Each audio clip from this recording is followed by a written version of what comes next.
주의 말씀이 저 여러분의 삶 가운데 은혜가 되고 기도 제목이 되고 응답이 되기를 바랍니다. 말씀이 우리를 이끌어줍니다. 말씀이 우리를 어디로 가야 될지 알게 합니다. 우리가 어디로 가야 될지 막막하고 잘 알지 못할 때, 답답할 때 말씀이 우리를 깨닫게 하고 또 말씀 안에서 우리가 변화받을 수 있고 또 목표와 방향을 목적을 깨닫게 하기 때문에 우리가 말씀을 통해서 우리 저와 여러분이 깨닫고 은혜 받는 것은 곧 우리가 어디로 가야 될지 알게 하는 그런 방향인 줄을 믿습니다.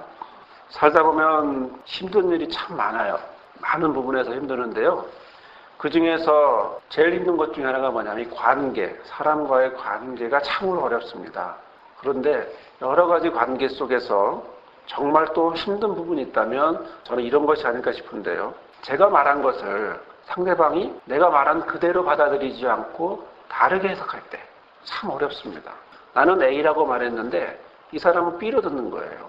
나는 그냥 목마르다 했는데 예를 들어 그 사람은 오히려 내가 자기를 도와주지 않았다, 목을 채워주지 않았다라고 해석하면 참 어렵게 된 거죠. 대학 때 교회 선배님 중에 자기가 이제 내무반장이라고 해서 그 내무반에서 가장 고참이었을 때 이제 내무반에서 나오면서 수족관을 보면서 이렇게 말을 했대요. 이끼가 꼈네. 이게 무슨 얘기냐면 수족관 안에 이끼가 있었고 본인이 보기에는 참 이끼가 적당히 잘 있다. 이런 의미로 이제 하고 이제 나간 거예요. 볼일을 봤어요. 볼일을 보고 왔더니 밑에 애들이 뭐하고 있냐면 그 안에 있는 자갈들, 돌들 막 닦고 있는 거예요. 지금 어디에 관심 있는 거예요? 사람들의 관심은 지금 그 고참이 말 한마디 한 그 한마디 때문에 이끼가 멋있네 라고 하는 그 말 한마디 때문에 그 다음에 사람들이 물고기는 죽어도 상관없어요. 이끼만 없애면 되는 거야. 그래서 이끼를 다 닦고 있는 그런 모습이었어요. 뭐하냐 그랬더니 이끼 닦고 있는데요. 나는 이끼가 보기 좋아서 그랬는데 라고 이야기를 했다고 하더라고요. 이것은 그냥 에피소드처럼 얘기하는 거지만 실제로 가슴 아픈 일들이 참 많아요. 저희 가족 중에도 예를 들어 한 집이 원래는 그런 뜻이 아니었는데 이 한마디를 함으로 인해서 그 말 한마디 때문에 가슴 앓고 병들고 힘들고 하더니 10년째 힘들고 그리고 10년 동안 그 집과 교제가 안 하는 그런 가족이 있어요. 무엇 때문이었을까요? 무엇 때문에 그랬을까요? 서로 말 한마디가 오해를 하는 거겠죠. 이 오해 때문에 둘이 서로 사이는 멀어지게 되고 또 갈라서게 되고 또 분리되는 모습을 보게 돼요. 원래 뜻은 그게 아니었을 거예요. 또 그런 뜻을 말하지 않았을 거예요. 아니 또 그런 뜻으로 말했다 할지라도 또 그렇게 결과를 원하지도 않았을 수도 있어요. 하지만 둘 사이의 갈등은 언제나 이 말 한마디, 어떤 제스처 하나, 어떤 눈빛 하나 때문에 그것이 상처가 되기도 하죠. 눈 나쁜 사람들이 참 오해를 많이 받는 게 안경을 안 쓰면 안 보이잖아요.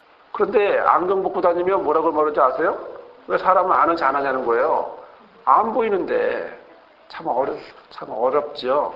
사람이요 살다 보면 많이 힘들지만 그 중에 하나하나 행동들이 어렵고 힘들 때도 있지만 그러나 정말 힘든 것 중에 하나는 뭐냐면 내가 말한 게 그게 아닌데 상대방이 다르게 해석할 때 참 어렵습니다.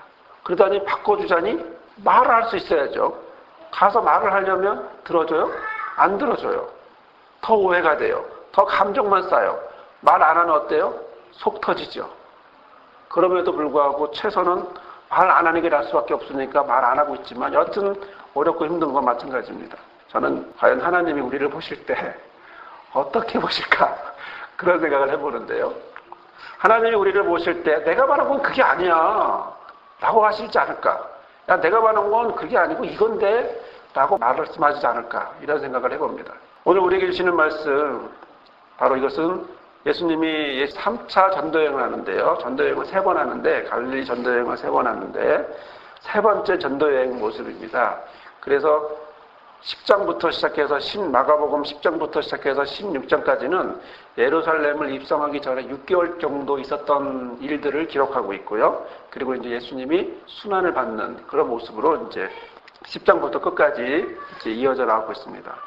오늘 말씀에 보면 1절, 2절에 보면 특히 1절 뒤에 보면 무리가 다시 모이거늘 예수께서 다시 전례대로 가르치시더니 여러분 전례대로가 뭘까요? 전에 했던 대로, 늘 하시던 대로.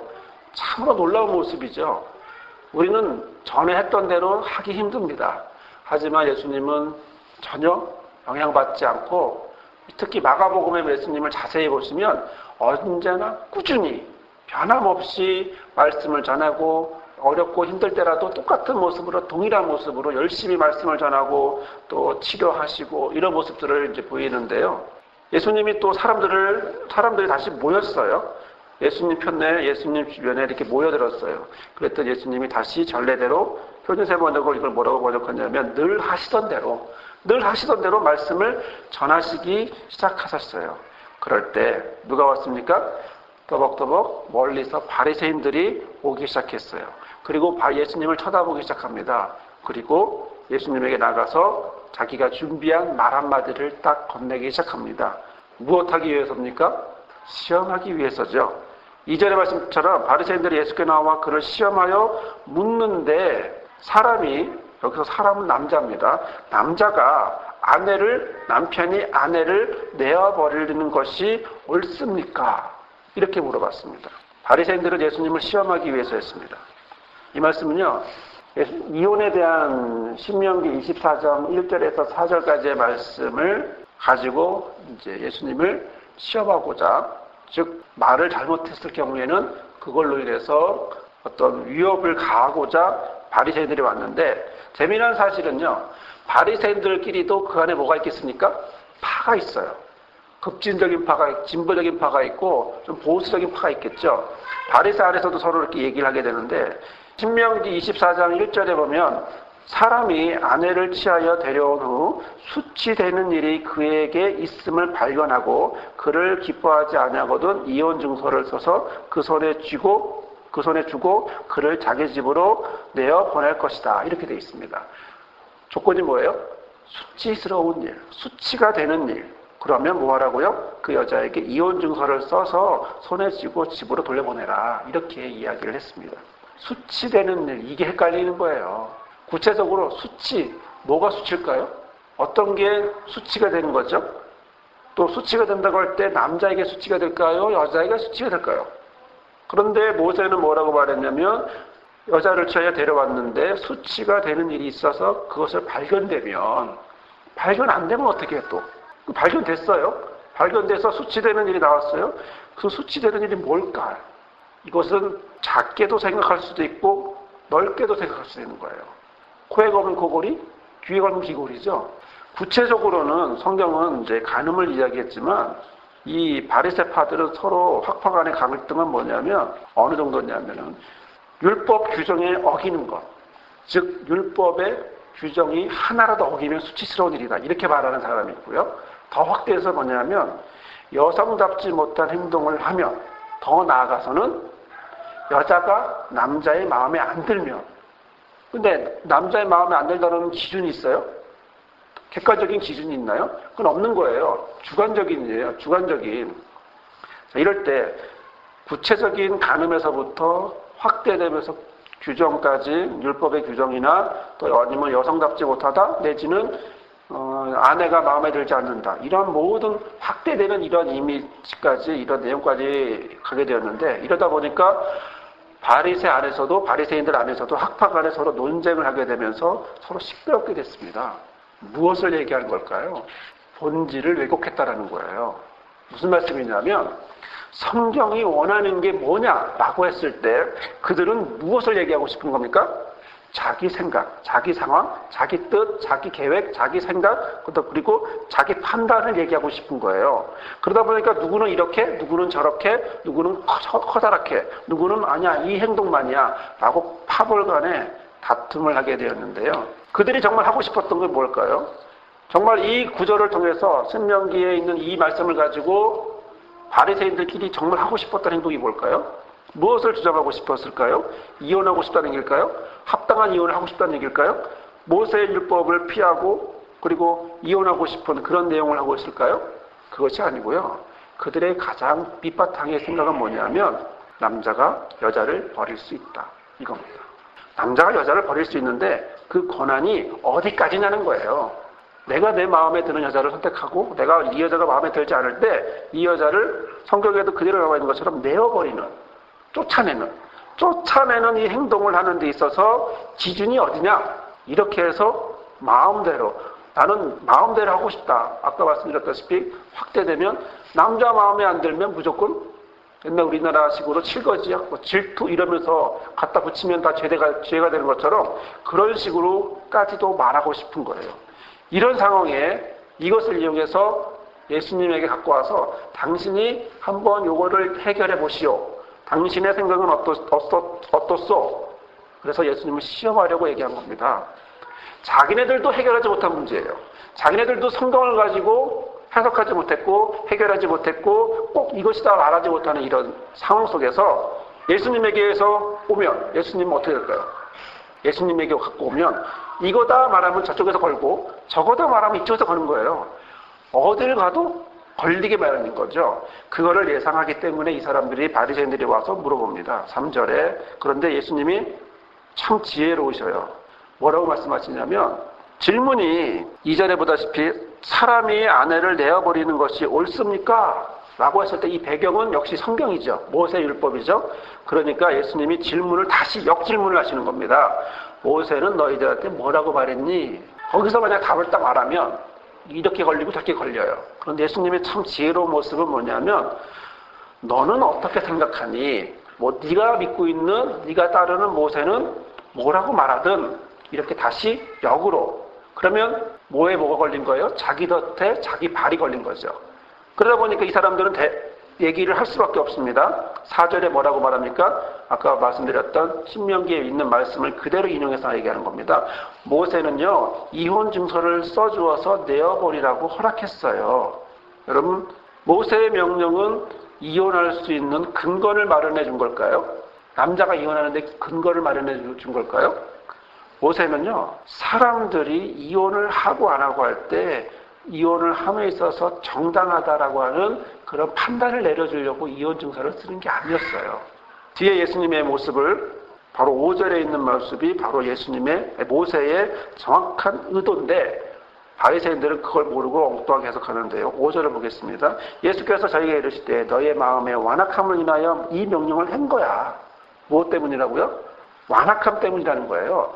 예수님이 모세의 말씀을 정확하게 표현하고 있는 것은 뭐냐면 너희의 마음이 완악하기 때문에 이 율법의 조항이 생긴 것이지 그것을 허락하기 때문에 만들어진 게 아니라고 얘기하는 겁니다. 왜냐하면 당시에 특히 전통적으로 유대인의 생각은 뭐냐면 여자는 남자의 재산입니다. 남자의 소유물입니다. 그렇기 때문에 버릴 수도 있고 안 버릴 수도 있는 거예요. 이런 개념이 아주 강해요. 그런데 무조건 남용을 하면 합법화가 되면 이혼 증서를 무조건 써주고 계속하면 결국 뭐가 돼요? 합법화가 되고 그로 인해서 여자의 인권이나 이런 부분들이 말살되겠죠. 그럼 사회 질서도 어지럽게 되고 혼란스럽겠죠. 그러다 보니까 인간의 어떤 남성들의 죄악된 본성이다 보니까 모세를 통해서 하나님 말씀하신 건 뭐냐면 여자의 권리, 그 사회 안에서의 약자였던 여자들의 권리를 보여주기 위해서는 그러면 이혼 증서라고 하는 최소한의 어떤 방어 조치라도 해야겠다. 이렇게 이야기를 하는 이런 뜻 안에서 하나님이 모세를 통해서 이야기를 하신 건데요. 시간이 흘러서 그런 배경도 전혀 모르고 전혀 신경 쓰지 않고 그 상황에서 유대인들은 특히 바리새인들은 특히 남성들이니까 남성 위주의 생각을 가지고 자기네 마음대로 해석하기 시작한 겁니다. 그래서 구체적으로는 간음해서 넓게는 남자 마음에 안 드는 데까지 모든 부분에서 다 이혼 증서만 써주면 되는 거예요 라고 얘기를 하는 것이고 그러다 보니까 자기네들끼리 혼란을 그래서 모세의 어떤 본질을 왜곡시킨 그런 행동을 하게 되었습니다. 성경에서 말하는 바로 이런 부분에서 과연 모세의 율법에 대한 이런 해석이 바리새인들의 해석이 옳을까? 그 문제에 대해서 예수님이 뭐라고 말씀하신 거냐면 예수님은 성경의 핵심을 말한 겁니다. 왜냐하면 너희들의 마음이 완악했기 때문에 이런 명령이 생긴 거야. 무슨 얘기입니까? 그 뒤에 있는 말씀을 보시면 너무나 정확하게 잘 나오는데요. 6절에 창조로부터 창조시로부터 저희를 남자와 여자로 만들었고 7절에는 그러므로 이 사람들이 그 부모를 떠나서 그리고 8절은 어떻게 합니까? 그들이 한 몸이 될지니 이런즉 이제는 뭐예요? 둘이 아니고 하나야. 한 몸이야. 라고 얘기했습니다. 여러분 모세의 율법은 인간의 타락 전에 쓰여졌습니까? 인간의 타락 이후에 쓰여졌습니까? 진짜 타락 이후에 쓰여진 거예요. 인간이 타락하고 이후에 사람들이 살다 보니까 서로 티격태격 싸우게 되고 충돌을 일으키니까 최소한의 룰을 정하기 위해서 하나님이 모세 율법을 유대인들에게 허락하셨는데 그때 가장 핵심은 뭐냐면 창조 질서 안에서 그것을 말하고자 모세는 이야기했고 하나님은 모세에게 허락한 겁니다. 그렇다면 무엇이 지금 바리새인들에게 빠졌습니까? 창조 질서에 대한 개념이 빠진 거예요. 그냥 문자로만 딱 떼어서 그냥 이혼 증서 이거 하나만 가지고 다 마음대로 하고 싶어하는 그런 모습을 보이는 거거든요. 그러나 예수님은 말합니다. 창조 질서를 얘기한 겁니다. 뭐죠? 창세기 1장 27절에 보면 하나님이 자기 형상 곧 하나님의 형상대로 사람을 창조하시되 남자와 여자를 창조하셨다라는 거예요. 그리고 그들이 부모를 떠나서 둘이 한 몸이 되는 것이고 그래서 하나님이 만드시고 하나님이 짝을 이뤘기 때문에 인간이 임의대로 자기 마음대로 죄성을 가지고 네 마음대로 갈라서는 것은 하나님께서 합당하지 않다를 얘기한 겁니다. 여자의 권리, 당시에는 여자가 남자의 재산이다 보니까 남자가 마음대로 할 수 있었어요. 옛날 우리나라처럼 생각해 볼 수 있겠죠. 가부장적인 사회 안에서.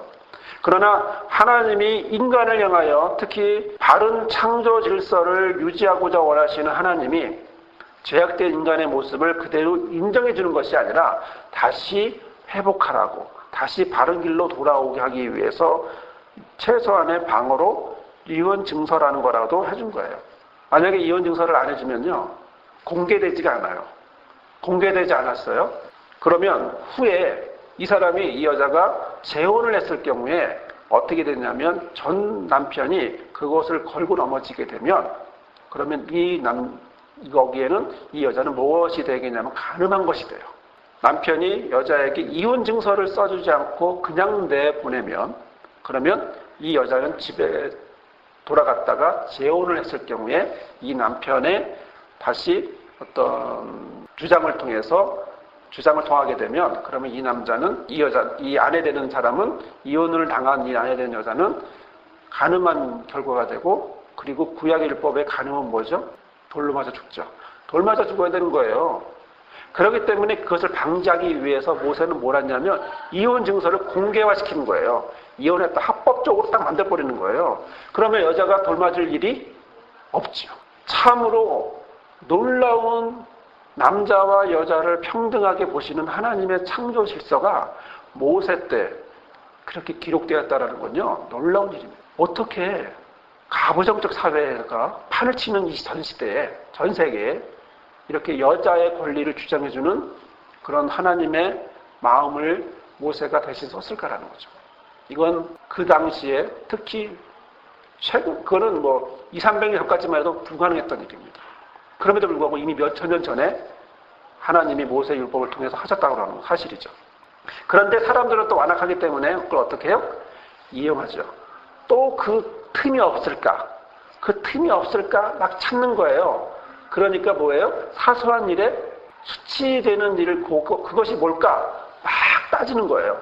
그러다 보니까 여기도 걸리고 저기도 막 걸리겠죠. 그래서 극단적으로 해석하는 겁니다. 해석을 막 해서 남자 마음에 들지 않는 것까지 해석이 들어가더니 결국에 여자를 그렇게 내어 쫓을 수 있습니까? 하고 막 강조를 하는 거죠. 그러나 예수님은 분명히 말씀하십니다. 창조 질서 안에 하나님은 남자와 여자를 평등하게 창조하셨기 때문에 어떤 누구도 그들을 갈라낼 수 없다. 누가 그들을 하나 되게 했다는 겁니까? 하나님이. 근데 갈라서게 하는 건 누굽니까? 사람이. 사람의 죄악된 모습이 무엇을 하게 돼요? 그 둘의 관계를, 결혼을 가로막고 갈라서게 한다. 이 얘기를 하고 있는 겁니다. 하나님이 세우셨다. 그래서 예수님이 말씀하시는 것은 둘이 한 몸이 되었기 때문에 이제 둘이 아니고 한 몸이다. 그러므로 10절에 그러므로 하나님이 짝지어주신 것을 사람이 나누지 못한다. 라는 것입니다. 그리고 나눴다는 얘기는 무엇입니까? 사람의 죄악된 모습이라는 거죠. 사람의 어쩔 수 없는 인간의 모습이라는 거예요. 이걸 예수님이 정죄한다는 것이 아니라 이런 모습 안에서 즉 인간의 한계성을 나타내는 겁니다. 인간은 이런 모습으로 가고 말씀도 자기 편의대로 해석하고 상황도 내 편의대로 해석하고 또 그로 인해서 하나님의 짝져진 것을 갈라서게 하는 그런 상황, 조건, 어려움 이런 것들도 다 누구 때문에 생긴 거예요? 자기의 결과로 자기 인간의 한계성 안에서 만들어지는 그런 모습이라는 것을 인정할 수밖에 없는 거죠. 예수님은 그렇기 때문에 갈라놓지 마 이런 얘기가 아니라 이것이 인간의 한계야. 즉 완악한 마음이야. 인간이 갖고 있는, 즉 누구? 바로 너희들이 갖고 있는 완악한 마음이야 라고 예수님은 이야기를 하고 계신 겁니다. 자, 그러면 10절에 보니까요. 집에 돌아왔습니다. 제자들이 다시 묻죠. 왜 물었을까요? 이해가 안 되거든요. 예수님이 하신 아까 그 낮의 얘기가 도대체 이해가 안 되는 거예요. 그래서 물어봐요. 예수님 아까 그 얘기가 무슨 얘기예요? 자, 바리새인의 생각은요. 모든 당시의 유대인들의 생각입니다. 여자는 남자의 재산이다. 그러므로 내쫓을 수 있다. 이것이 당시의 통념입니다. 제자들은 어떤 시대 사람입니까? 그 시대 사람입니다. 그렇기 때문에 여기도 당연히 그런 생각을 하고 있는 사람들입니다. 그런데 예수님이 창조 질서를 얘기하면서 이렇게 모세의 근본적인 원리를 얘기해 주니까 이해가 안 되는 거죠. 왜요? 자기들은 그렇게 배우지 않았어요. 환경도 아니에요. 문화도 아니에요. 생활 관습도 아니에요. 남자가 최고예요. 이런 상황에서 예수님이 한 이 얘기는 납득할 수도 없고 받아들일 수도 없는 거죠. 곧 바리새인이나 제자들이나 똑같이 말씀 안에서 무지하다. 모세의 율법을 하나님의 말씀을 그렇게 정통하다고 하는 바리새인도 하나님의 말씀을 모르고 예수님을 따라다니는 누구? 제자들도 모른다라는 거죠. 왜? 그것이 인간의 한계라는 겁니다. 바로 인간의 완악한 마음 때문이라는 겁니다.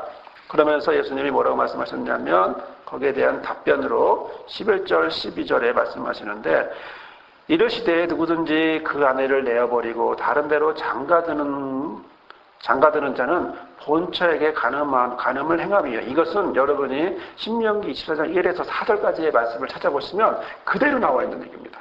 그대로 이렇게 해서 말씀하셨는데요. 본처에 간음하는 것이다. 그러므로 12절에 있는 말씀은 또 반대로 아내가 남편을 버리고 다른 데 시집가면 간음을 한 것이다. 이렇게 이야기를 했습니다. 좀 낯선 표현이죠. 여자가 남자에게 있어 재물인데, 재산인데 여자가 남자를 버릴 수 있다? 마태복음에는 이 말이 없습니다. 그런데 마가복음에는 이 말이 있어요. 왜냐하면 이거는 마가복음은요. 읽는 대상이 달라요. 로마 교회 사람들이에요. 로마 교인들이에요. 그런데 로마 교회는 로마 시대, 로마 상황은 여자가 이혼하기도 해요. 그렇기 때문에 마태복음은 대상이 유대인이기 때문에 굳이 여자 얘기를 할 필요가 없어요. 그런데 마가복음은 대상이 누구라고요? 로마고 로마는 그런 경우들이 있기 때문에 여자에게도 이혼의 권리가 있었기 때문에 로마 교회를 향해서도 이 얘기를 해주고 있는 거거든요. 그렇기 때문에 이 말이 들어간 건데요. 바로 이것은 남자가 여자를 버리던 여자가 남자를 버리던 이것은 곧 예수님이 하시고자 그랬던 것은 첫째로는 남자와 여자는 하나님의 형상대로 창조된 동일한 권리를 가진 존재다. 이 얘기를 하고 있는 것이고요. 두 번째로 결혼이라고 하는 것은 창조의 원리 안에서 하나님이 만드신 하나님의 신적인 제도다. 여러분, 하나님이 만든 게 세 가지죠. 첫 번째는 가정이죠. 하나님이 만든 거. 두 번째는 교회예요. 세 번째는 천국. 이 세 가지를 하나님이 만들었고 나머지는 다 사람들이 만들었어요. 학교, 집, 나라, 민족법 이런 것들은 다 자기들끼리 뭉쳐서 만든 거예요. 그러나 이 세 가지는 하나님이 창세기부터 시작해서 만드신 건데요. 제자의 질문은요. 결국 이혼의 어떤 부당함을 바르지 못한 결국 인간의 한계성을 직접적으로 강조하신 예수님의 모습을 얘기하고 있는 것입니다. 그리고 또 하나는 본처를 배반하고 다른 여자와 결합하는 행위는 능동적으로 그것을 적극적으로 행했기 때문에 간음죄에 해당하다. 이렇게 예수님은 말씀하고 있는 거죠. 당시에 남자가 여자를 버리는 이혼을 가볍게 여기는 유대인들에게 그리고 간음죄는 사형에 해당한다라고 하는 이 죄라고 하는 사실을 무리들에게 경고하심으로 인해서 바로 이러한 이야기를 하셨는데요. 여러분, 참으로 안타까운 것은 이렇게 바리새인들은, 유대인들은, 제자들은, 당시의 사람들은 예수님의 말씀을 더 나아가서 하나님의 말씀, 또 모세의 율법에 대해서 정확하게 알지 못했다라는 거예요. 왜요? 자기의 입장에서, 자기의 생각에서, 자기의 처지에서 그것을 바라보면서 그것을 어디로? 나에게로 땡기는 거지, 내가 그 율법으로 하나님의 말씀으로 가는 것이 아니었다는 거죠. 하나님의 말씀을 도구로, 성경을 도구로는 사용하더라도 내가 그것을 향하여 가고 그것에 대한 목적을 삼고 성경 말씀을 향하여 내가 가겠다. 예수님이 말씀하셨던 것, 나를 따르라 라고 하셨는데, 나를 따르라고 하셨던 그 말씀을 내가 따라가는 게 아니라 당신이 오세요. 당신의 말씀이 내 삶의 도구가 되겠습니다. 그것이 아니라는 거죠. 성경은 바로 이 부분을 이야기하고 있는 것입니다. 한 예로 이혼에 대한 이야기를 하고 있지만 작은 한 구절도 바리새인들과 제자들과 당시의 사람들은 자기 마음대로, 자기 뜻대로, 자기 상황대로 그렇게 똑똑하다고 하는 이 바리새인들의 무지를 더 나아가서 인간의 한계, 예수님이 구체적으로 말했던 완악한 마음, 바로 이 부분을 이야기하고 있는 것입니다. 첫 단추를 잘 해야 마지막 단추까지도 잘 할 수 있고 옷도 깔끔하게 입을 수 있는 것입니다. 성경의 배경을 바로 이 유대인의 생각으로 바라보면 이렇게 엉뚱한 해석이 나오지만, 그러나 하나님의 시각으로, 하나님의 창조 질서로, 그리고 하나님의 아들인 예수가 말씀하셨던 바로 이 본질적인 행동을 우리가 알게 되면, 그러면 우리의 모습은 점점점 다른 모습이 아닌 바로 그것을 따르게 되면 바로 하나님의 원래 뜻대로 우리는 갈 수가 있다는 것이죠. 우리의 삶의 모습이 실제로 여러 가지 모양으로 어려울 때가 많습니다. 오해할 때도 많습니다. 내 마음대로, 내 뜻대로 해석할 때도 많습니다. 남이 내 말을 자기 마음대로 해석하듯이 나도 상대방의 말을 내 마음대로 할 때 너무나 많습니다. 더 나아가 하나님의 말씀도 내 마음대로 해석할 때 너무나 많습니다. 우리는 정말 하나님의 뜻이, 하나님의 마음이, 하나님의 의도가 어디에 있는지를 우리는 성경을 정확하게 예수님처럼 바르게 아는, 그로 인해서 삶의 모습을 예수님처럼 살아가는 그런 모습으로 되어가기를 주님의 이름으로 부탁을 드립니다.